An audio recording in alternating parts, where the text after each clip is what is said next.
'Tis the season to be spooky. Spooky lips, spooky eyes, spooky lights, spooky pumpkin. Spooky.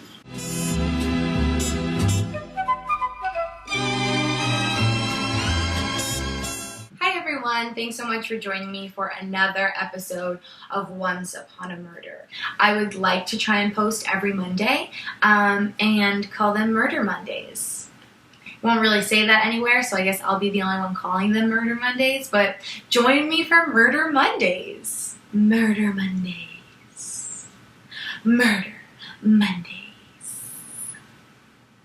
This episode is going to be a little different because it does have a theme, and there are so many murders in this theme that I couldn't just pick one, and I didn't want to just pick one. On today's episode, I'm actually going to be talking about 4 different Halloween murders, hence the spooky makeup. My dad pointed out that I pick out my hair a lot, so I'm really going to try and stop, but that's 100% my nervous-ism, is I pick at my hair. So I'm going to try really hard not to do that this time.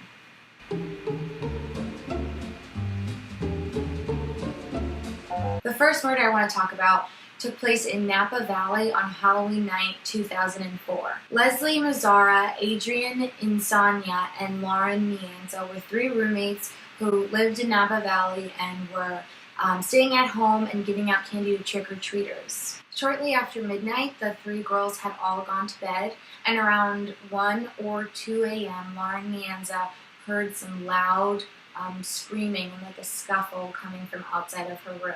In fear and not knowing really what was going on, she had been able to escape out of the house, and she ran into some bushes in her backyard. She waited a little bit in the bushes, and then she saw a man climb out of the window and go running. After she was sure that the coast was clear, Lauren had gone back in and found her 2 roommates, Leslie Mazzara and Adrian Insania, were murdered. Mazzara was 26 years old. She was a former beauty queen, and she had just moved to Napa Valley to be closer to her mother. Insania was also 26 years old, and when she was about 16, she was in a really bad car accident that left her with short-term memory loss. She had overcome many different obstacles and was actually working as a civil engineer. 2 weeks after the murder, a good friend of the girls named Lily Prudhomme organized a vigil. Lily had worked with Insania and was engaged to be married to Eric Koppel. The cops had a really hard time finding some suspects, and the case stayed open for about a year. Close to the house where the murder took place, there were about 3 cigarettes found on the ground, which was presumed to be from the killer, who was standing outside watching and waiting until the girls went to sleep. The attack took place on the 2nd floor, with Leslie Mazzara being attacked first.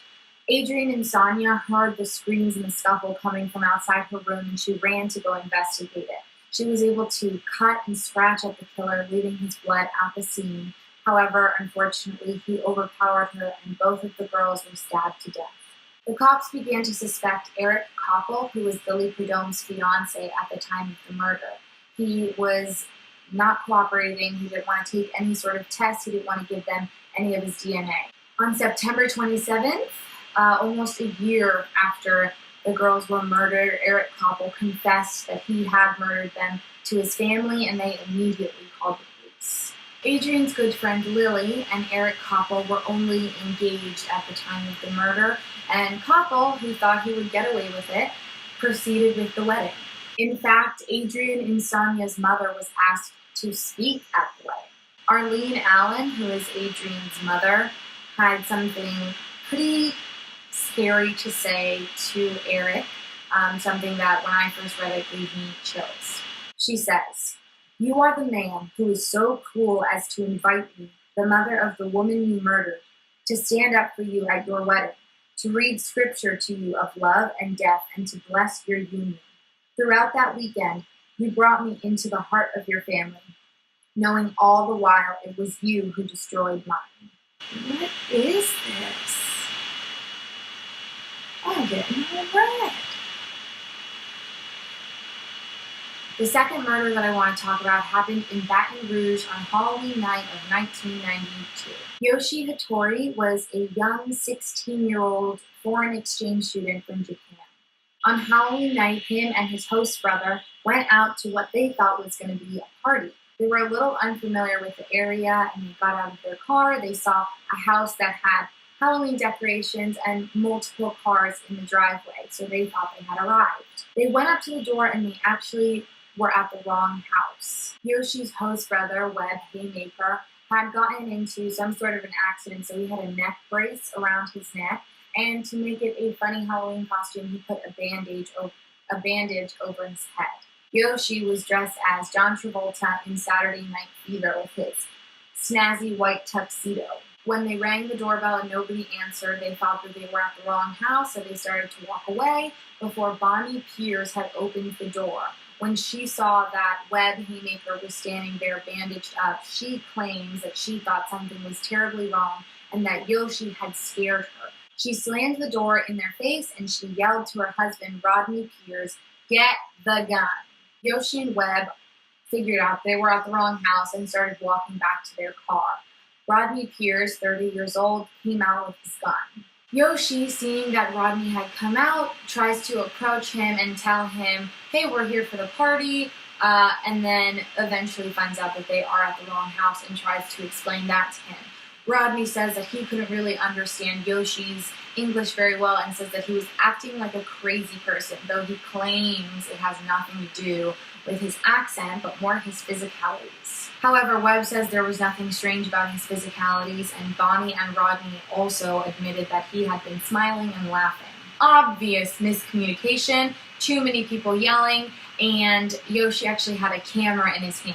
Rodney says that he yelled freeze to Yoshi and he wouldn't stop, though this could easily be due to the fact that Yoshi probably didn't understand what that meant. Regardless, when Yoshi didn't stop walking, Rodney lifted up his revolver and shot Yoshi in his chest. Yoshi died at the hospital on Halloween night 1992. Both Rodney and Bonnie Pierce state that that night is a complete nightmare, and Bonnie to this day wishes that she never yelled "get the gun," and Rodney wishes they had just called the cops.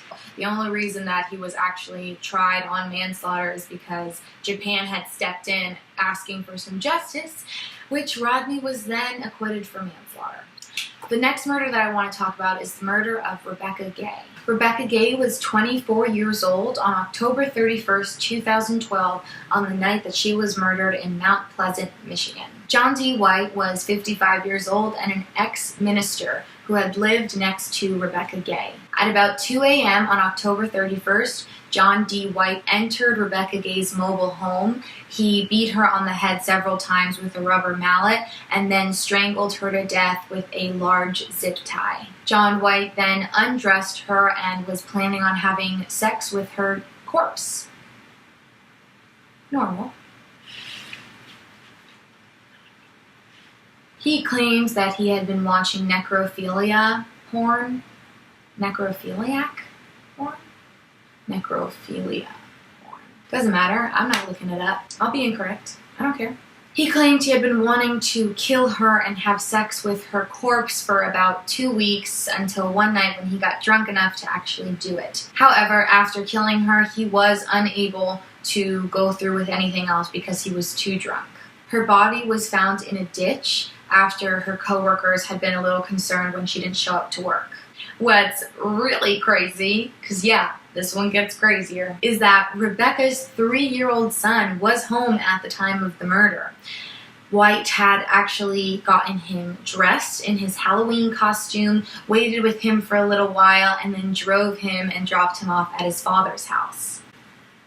Shit's weird. The fourth murder that I want to talk about is about poisoned candy. I didn't even trick-or-treat as a child, and even I was scared that some candy was poisoned. I mean, I just heard about that growing up. Trick-or-treating or not, I knew that on Halloween, somebody somewhere, several times, poison candy was a thing. With a little bit of research, you find out that it's not. There have actually been no factual reported incidents of candy being poisoned and killing children, except for one. So this murder is actually where that whole story got started. But other than that, there's really been no evidence or reports of poisoned candy. Just in case you're worried, I cleared it up for you. You're welcome. Anyway, Timothy O'Brien was murdered in Halloween night of 1974 at the age of 8 years old. Timothy had been trick-or-treating that night with his little sister and his 2 next-door neighbors, along with both of their dads. Before going to bed, Timothy asked if he could just have one piece of candy, and he chose the pixie stick. Timothy said that the pixie stick had tasted bitter, and his stomach started hurting, and he started to convulse and eventually foam at the mouth. Timothy's father, Ronald O'Brien, said that Timothy had gone limp in his arms, and on his way to the hospital he died, which is less than an hour after he consumed the pixie stick. The father of the neighbor's children recalls that Ronald O'Brien had actually come back with 5 pixie sticks and said that some neighbors of a house that didn't answer the door previously had given them to him. So they knew that there were at least 5 pixie sticks out there that had been tampered with.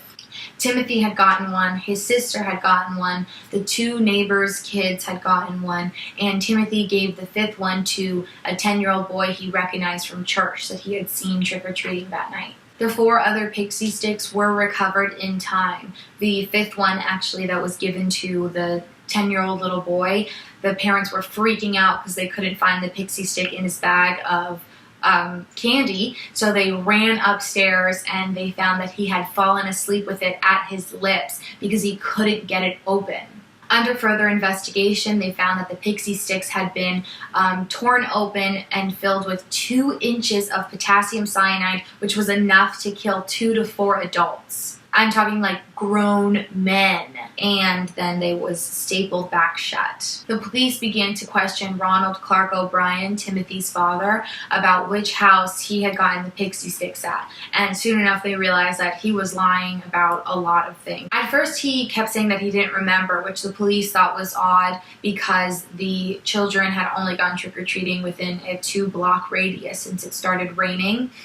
And then he started lying because he would point out a house, and when they found out that that house had a really strong alibi of where they were that night, they canceled it out. So Ronald Clark O'Brien became a prime suspect in the murder of his 8-year-old boy. As it turns out, Ronald O'Brien was trying to poison both of his children, and he just had taken out about $60,000 of life insurance on them. He was in extreme debt and was hoping that he would be able to collect his monies and move on. He produced 5 pixie sticks so that it wouldn't look suspicious if just his children died. Just to affect them all, you know? Ronald Clark O'Brien is known as the Candy Man, or the man who killed Halloween. He's the only person to have ever done it, and I really thought there were more.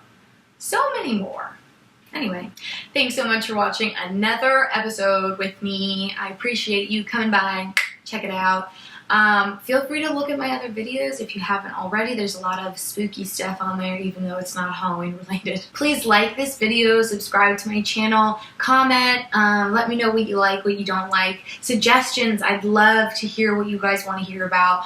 Different mysterious disappearances, murders, unsolved and solved. I really like looking into this stuff. It's super fascinating for me. I have a lot of fun doing the research and talking to you guys about this, so I really hope you guys enjoy hearing about this. Everybody, please have a safe, happy, fun Halloween. Or if you already celebrated, then I hope you had a great, safe, happy Halloween.